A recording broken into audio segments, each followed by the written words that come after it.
งภายในเสี้ยววินาทีเนาะถ้าว่าเฮาใส่ไทม์เฟรมแบบเป็นมื้อหนึงเป็นอาทิตย์หนึงเป็นเดือนหนึงนี่เสือพอแฮงมันสิเปลี่ยนเนาะมันสิเปลี่ยนเป็นแท่งเทียนหนึงหั้นนะถ้าว่าเสี้ยววินาทีเนาะอิหยังก็เกิดขึ้นได้เด้อทุกคนเด้อตัวใดที่ได้ไวเนาะก็มีโอกาสเสียไวคือกันเนาะทุกๆการลงทุนมีความเสี่ยงนั่นแหละเนาะมันว่าเรื่องความมักทุกคนเนาะว่าเรื่องใจเฮามักการเทรดสไตล์แบบนี้เนาะมักความตื่นเต้นมักความแบบดุดันเนาะเสี้ยววินาทีก็ต้องได้ใส่ใจเต็มที่ทุกคนเนาะว่าเรื่องใจเกินร้อยเนาะมาเดี๋ยวเรามาเบิ่งนำกันโอเคทุกคนตอนนี้อยู่ในกราฟของ Bitcoin เนาะสำหรับออเดอร์ในการคูณเงินทุกคนเนาะออเดอร์แรกนี่สิไป14เหรียญเด้อทุกคนเด้อมามื้อนี้มักเลข4เนาะบ่ฮู้ว่าเลข4นี่สิมานบ่เดี๋ยวมาเบิ่งนำกันทุกคนออเดอร์ต่อไปจะเป็นออเดอร์แรกซะเนาะสำหรับทุกคนที่เข้ามาร่วมเนาะให้เบิ่งประเทศเป็นกรณีศึกษาทุกคนเนาะใครที่มีงบน้อยเนาะบ่แนะนำให้เทรดตามเด้อเนาะให้มาเบิ่งประเทศก่อนหรือว่าเอาเงินเดโมออกมาฝึกเทรดนำกันก็ได้เนาะตามได้ส่วนใดเด้อทุกคนเด้อเดี๋ยวมาเบิ่งนำกันลงมาแดงต่อเนาะลงมาแดงต่อจังซี่เดี๋ยวเฮามาเบิ่งนำกันเนาะโอ้ลงมางามเลยทางนี้จับจุดในการเข้าออเดอร์ขึ้นไปเขียวหรือว่าจะเป็นคู่เนาะมาเดี๋ยวเบิ่งนำกันทุกคนเด้อเฮาก็ตัดสินใจจากองค์ประกอบหลายๆอย่างเนาะเบิ่งจาก MACD นี่ก็วอลุ่มเนาะเป็นแดงลงมาหลายเนาะอินดิเคเตอร์ตัวนี้ตัดลงมาโอเคทุกคนออเดอร์แรกเนาะมาโอเคถามว่าบ่มีหยังเปลี่ยนแปลงเดี๋ยวเขาออเดอร์ขายเลยออเดอร์นี้ขายลงมาเดี๋ยวมาเบิ่งนำกันทุกคนเนาะไผที่อยากเทรดตามทุกคนเนาะไผที่มีต้นทุนเด้อตามได้ส่วนได้เนาะให้วิเคราะห์กราฟไปนำกันถ้าอยากเทรดตามค่อยก็ต้องยอมรับกับเสี่ยงให้ได้ทุกคนเนาะเวลาเสี่ยงเอาจะบ่โทษกันเด้เนาะจังได๋ออเดอร์แรกป๊าดโตบ่ว่าสิแหกโค้งไปก่อนแล้วนี่เนาะออเดอร์แรกนี่จังได๋ลูกลงมามันบ่แม่นติอุตส่าห์ว่าโอ้โหเน็ตวอลุ่มเข้าตามเน็ตวอลุ่มเข้าตามวอลุ่ม MACD ทุกคนเนาะบ่ลงเนาะออเดอร์นี้บ่ลงแสดงว่ามันเป็นคู่อยู่เนาะมันสิเป็นจักคู่นี่เบิ่งทุกคนเนาะมาตอนนี้สังเกตเบิ่งดีๆทุกคนเนาะแท่งเทียนตัวนี้เนาะเป็นทรงไซด์เวย์แน่เนาะอาจขึ้นลงเนาะขึ้นมาลงมาฮอดจุดนี้ก็กลับขึ้นไปขึ้นมาฮอดจุดนี้กลับลงมาเนาะอาจจะเป็นคู่เนาะเงินเป็น28เนาะออเดอร์นี้ผ่านก่อนซะเดี๋ยวคูณเงินไว้ท่าก่อนเบิ่งนำกันเด้อว่ามันสิเป็นคู่ลงมาแดงบ่เนาะตามที่เบิ่งนี่เป็นเขียวมา2แดง2เขียว2ออเดอร์นี้มีโอกาสเนาะถ้าให้ค่อยไปนี่ค่อยต้องตามขายให้สุดล่ะจุดนี้เนาะลงบ่ลงเดี๋ยวอีกเรื่องนึงเนาะต้องตามให้สุดเนาะเดี๋ยวเบิ่งก่อนอีหลีตัวนี่เป็นคู่อีหลีเนาะโอเคทุกคนเนาะมาออเดอร์ต่อไปนี่คอนเฟิร์มได้เลยถ้าว่าบ่มีหยังเปลี่ยนแปลงจัดเต็มมาเดี๋ยวเฮามาเบิ่งนำกันเด้อเดี๋ยวเฮามาเบิ่งนำกันโอเคออเดอร์นี้ทุกคนเนาะตัดสินออเดอร์นี้เลยมาลงมาเป็น3แท่งเทียนแดงจังใดจังหวะนี้ลงมาอีกลูกจังใดจังหวะนี้โอเคทุกคนเนาะถ้าว่ามันเป็นแท่งเทียนแดงบ่มีหยังเปลี่ยนแปลงเนาะออเดอร์นี้คูณเงินตามซื้อเลยมาวัดใจนำกันเนาะว่าจะเป็นจังไดเข้าตามเทคนิคครับบ่มาเขาก็รอจังหวะมาละ3แดงเขียว1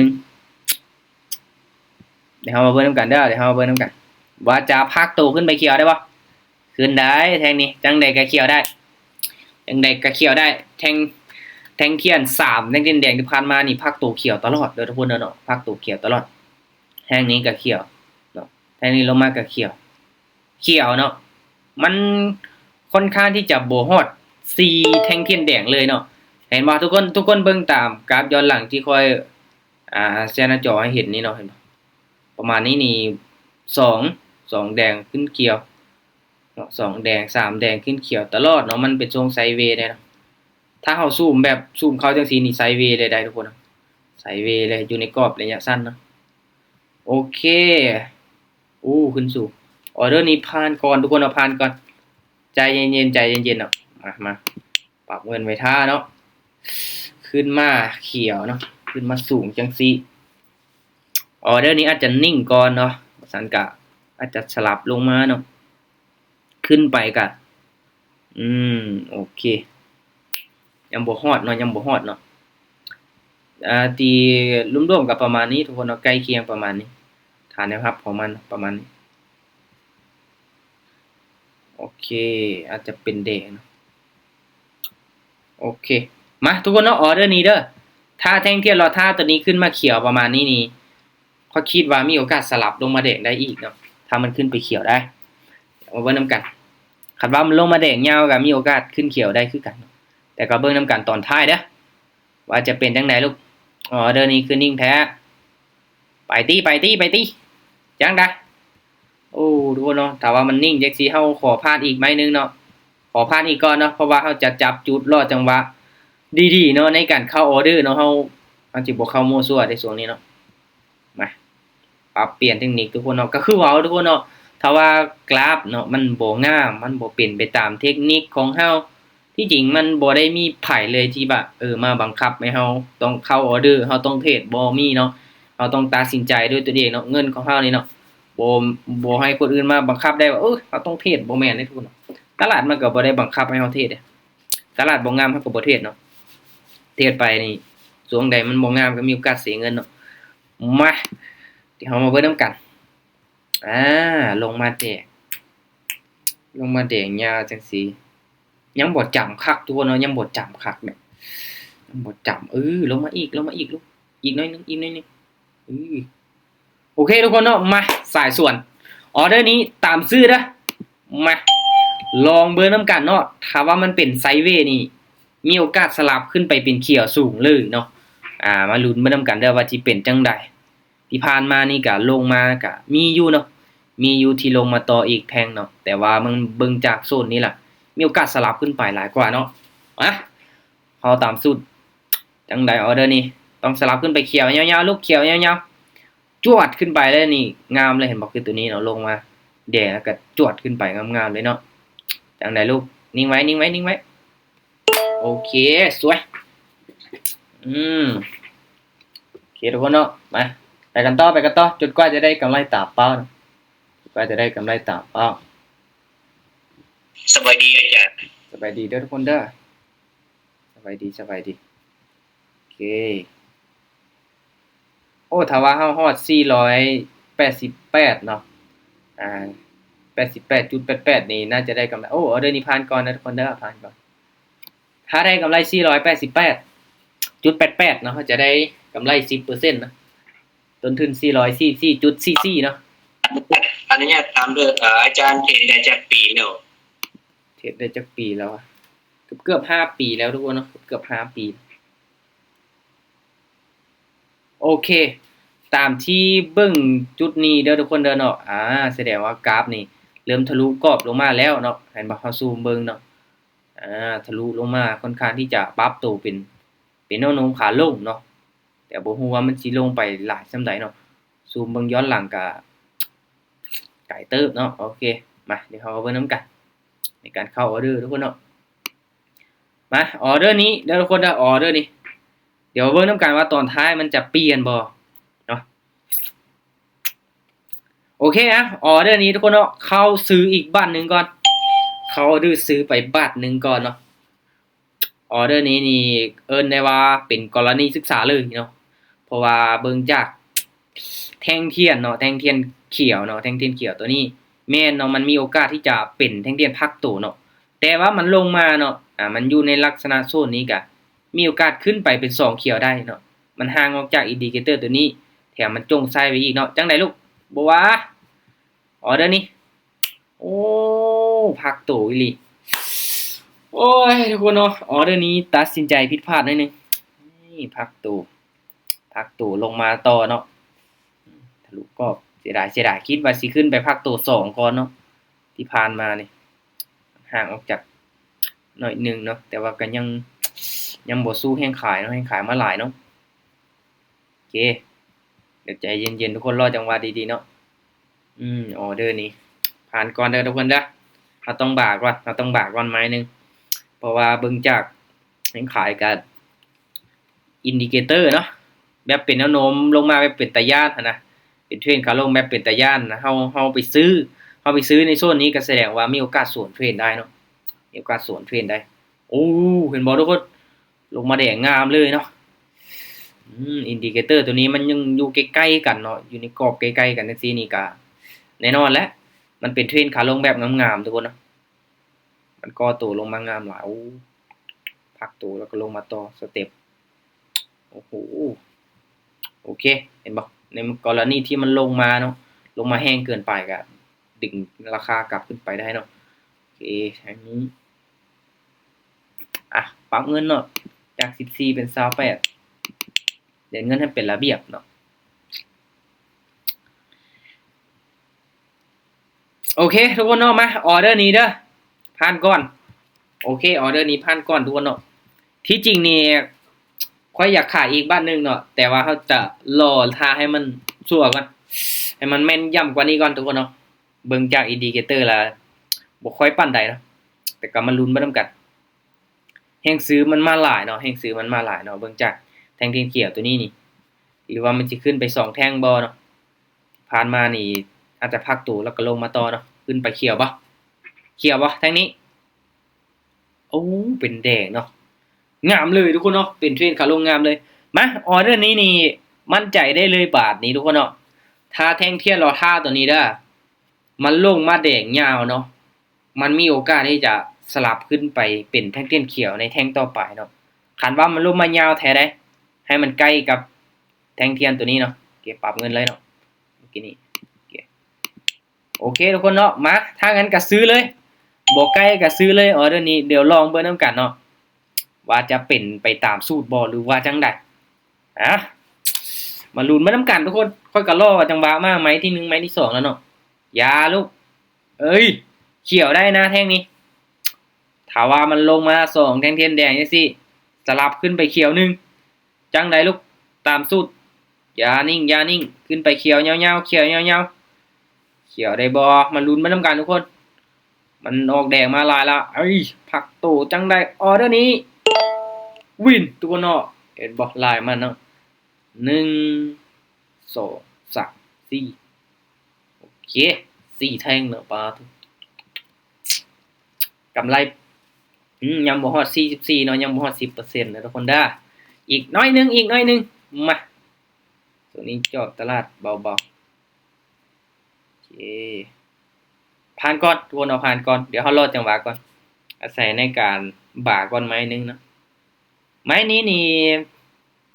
เริ่มแล้วเนาะเริ่มเห็น MACD ทุกคนเนาะ MACD แบบเริ่มโก้งเนาะเห็นบ่เอามาสังเกตเบิ่งเนาะถ้า MACD เริ่มโก้งล่ะเนาะเส้นสีฟ้าๆตัวนี้เนาะมันใกล้ที่จะตัดเส้นสีส้มขึ้นไปเนาะถ้ามันตัดขึ้นไปนี่มันจะก่อตัวเป็นขาขึ้นเนาะแห่งซื้อจะเริ่มเข้ามาเนาะแห่งซื้อจะเริ่มเข้ามาแทงเทียนเขียวจะเริ่มมีเนาะถ้างั้นก็เฮาก็รอก่อนปิดเป็นเขียวซะเนาะมาเอาออเดอร์ภาคโตเนาะเอาออเดอร์แบบจัดเต็มเอาออเดอร์แบบจัดเต็มปรับเงินเนาะเดินเงินเบาๆออเดอร์นี้ตัดแล้วเนาะแทงเขียวมา4แทงเลยว่ะโอเคทุกคนเนาะออเดอร์นี้ซื้อเด้อมาตามซื้อเลยเดี๋ยวลองวัดใจเบิ่งนำกันเนาะมาว่ามันสิขึ้นเขียวแบบงามส่ำใดเนาะมันสิขึ้นไปหลายแท่งส่ำใดแต่ก็ใกล้กันใจปิดๆเนาะออเดอร์นี้อย่ามันพักโตเด้ก็มาลุ้นเบิ่งนำกันเนาะที่ผ่านมามันขึ้นไปก็หลายเขียวเติมเนาะตัวนี้เบิ่งจากจุดนี้เนาะ1 2 3 4 5ขึ้นไปจังได๋ลูกได้นะเขียวนะก็เขียวนะเขียวได้บ่จังได๋งามๆบ่นี่มีก่อนลูกนี่มีก่อนโอเคเห็นบ่ทุกคนสุดยอดงามเลยเห็นบ่เนาะมันก่อโตขึ้นมางามหลายเนาะถ้าว่าแท่งเทียนมันเริ่มก่อโตเนาะเป็นคันไดจังซี่นี่มันจะขึ้นหลายแท่งเด้อทุกคนเด้อเนาะมันจะขึ้นเป็นเขียวหลายแท่งถ้าสมมุติว่ามันขึ้นแบบจวดเขียวบาดเดียวล่ะมันจะ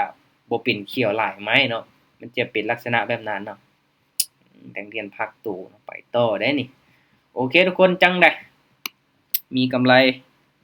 ตามเป้าแล้วออเดอร์นี้พันก่อนเด้อทุกคนเด้อเนาะเข้าออเดอร์ไปเนาะไม่นี่1 2 3 4 5 6ออเดอร์เท่านั้นเนาะกำไรเดี๋ยวลบเบิ่งก่อนเนาะ496.24ลบให้400.44กำไร51.8เหรียญทุกคนเนาะกำไร51.8เหรียญออเดอร์นี้จังได๋ออเดอร์ภาคตัวนี่เป็นเขียวอีกเนาะเห็นบ่ภาคตัวแดงเนาะเขียวๆภาคตัวแดงถือว่างามๆเลยทุกคนเนาะถ้าว่าเฮาจับจุดได้เนาะสังเกตเบิ่งแนวโน้มมันเป็นนี่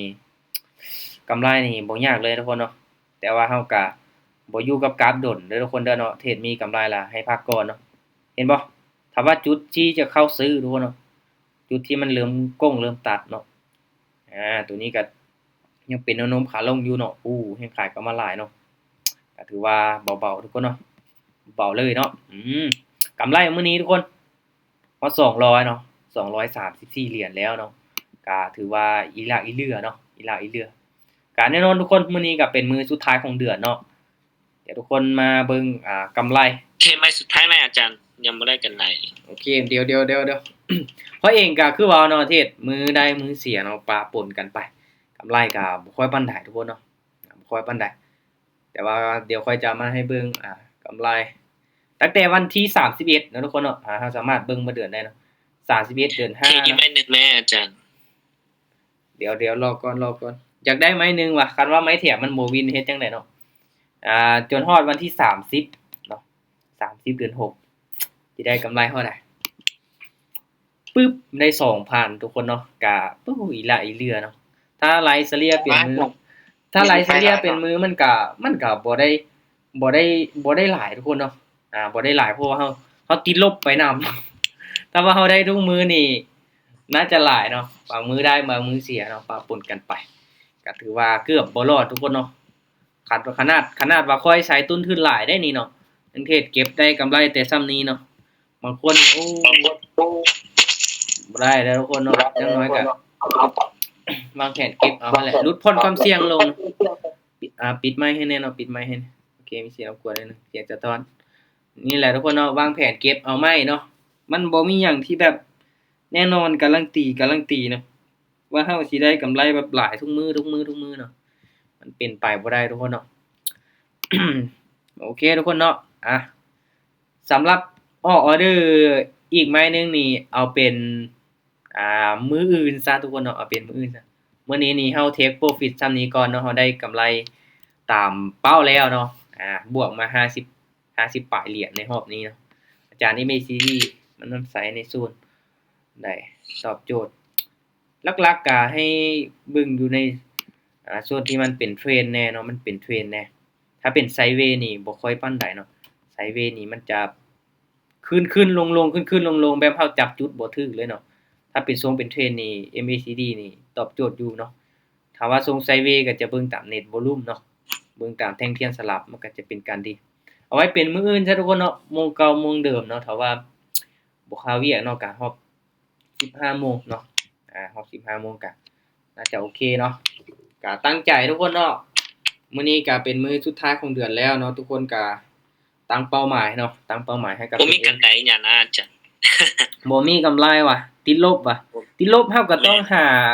วิธีแก้ไขเนาะสาเหตุที่เฮาติดลบนี่ย้อนหยังเนาะในเมื่อเฮารู้สาเหตุแล้วเฮาก็